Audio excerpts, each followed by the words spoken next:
Friends, this changes everything with regards to ChatGPT. And this is a feature that for all of us that love and obsess over our custom GPTs have been wanting for so long now. And it's finally here. And that is being able to pull your custom GPTs into a conversation that's inside of a project. Now, in the past, we've used projects over on this side and custom GPTs over here. But now what you can do is you can start a conversation inside of a project and mention a custom GPT. So I've made other videos, I'm gonna link one up above, where I showed you how to start a conversation in a custom GPT and then pull in another custom GPT. But the problem is that up until now, you haven't been able to do this feature inside of a project. So people were left to thinking like, am I going to be using a project for this, or am I going to be using a custom GPT? And what I had been doing up until this point is sometimes I'll use a project and I really train my project. So in the instructions and the files in the project, I treat it like a custom GPT because I didn't have a choice, right? And then I will maybe use a project, copy and paste something into a custom GPT, move information back and forth. But you don't have to do that anymore. And in this video, I'm going to show you how, and it truly changes the game for how custom GPTs and projects can really be used together. This also opens up such an amazing and powerful way to use projects to organize your information. So I have a project where I write emails, I have a project where I journal, I have a project where I focus on just my YouTube outlines, and now I don't have to be flipping back and forth, and you don't either. You can have your projects, keep them organized, which is so great, right? Because projects are like little file cabinets, and you don't have that when you're over in the left sidebar of like the craziness that is, you know, ChatGPT and all your conversations.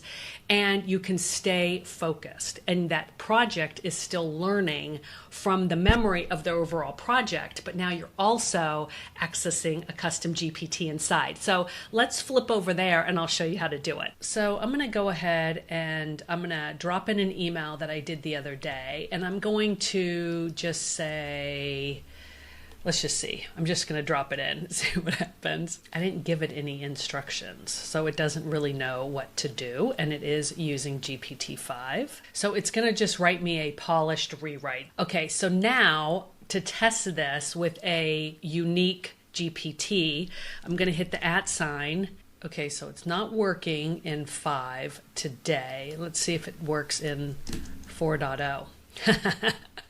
Okay, so I just switched to 4.1, and now I can see this list of GPTs that I can call in. Let's switch back quickly to 5, and I'm going to hit it again just to see. Okay, so now it's working. So here's what I'm going to do just for a good test. I'm going to pull in the IG carousel creator, and I'm going to say, now do your thing. And I'm going to see if it's actually reading. So it does say that it's reading the carousel creator. So again, I'm in a chat inside a project using a custom GPT. So let's see what happens. It's doing exactly what this GPT is supposed to do. So it is working. This is very exciting because there's so many use cases for this now, as far as like organization of projects to the craziness that is the left sidebar. And so I'm really excited. I feel like this changes everything that pertains to custom GPTs and how we use projects. And now, even more so, you don't have to decide. You don't have to say, well, I really want to use this custom GPT, so I can't put it in a project. Here's the caveat though. Let me show you this. I'm going to head back over to the project that I'm in. One of the things that I want to note is if it's a regular chat, let's just see. This is a regular chat right here that I just clicked into, this markdown delimiter. So you can see here that I can add it to a project. But look what happens if I try that with a conversation that I started in a GPT.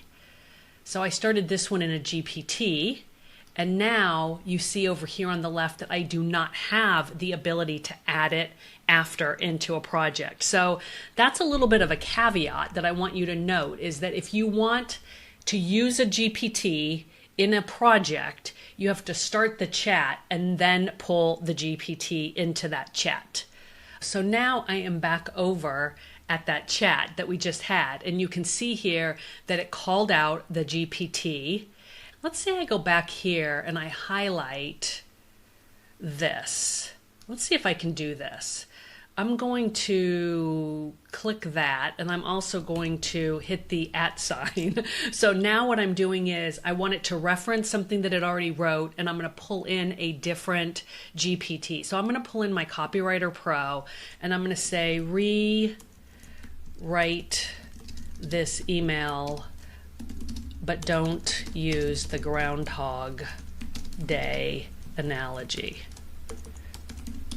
And now let's see what it does. So now, again, in the same chat, in the project, accessing a different GPT. So now it's rewritten it, and it says, got it, rewrote it. Now again, I'm using GPT-5. I can switch back to a legacy model if I want to, but I'm really trying to use GPT-5 so that it continues to train and get better and better and better. Okay, I hope this was extremely valuable for you. If you have any questions, please let me know.